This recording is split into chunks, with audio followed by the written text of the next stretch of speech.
I think that there are several drivers, as I always call them, of Putin's foreign policy. And the first one is the one that he seems to talk about the most, which is, NATO expansion.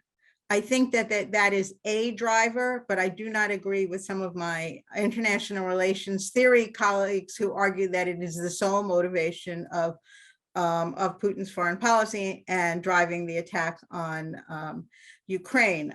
So that's one. A second one, I think, is that Putin is very concerned about Russia's status in the world. Putin longs for the day when either the Tsarist Empire or certainly the Soviet Empire was the other superpower along with the United States.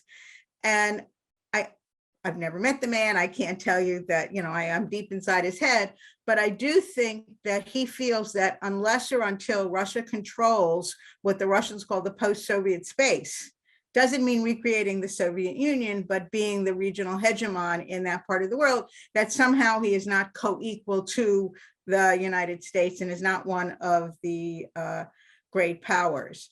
There is also this cultural sort of affinity with the Ukrainians, but think about the irony. He's talking about the Ukrainians as brothers at the same time as he is bombing and killing and attacking their country. His logic is that they are fascists, neo-fascists, what have you, who have captured the levers of state, and the poor Ukrainians are somehow subjugated by them. I think what he's doing by that is recreating the World War II mythology. Remember, the Ukrainians in part collaborated with the Nazis because they saw it as a way of throwing off the Soviet yoke at that point.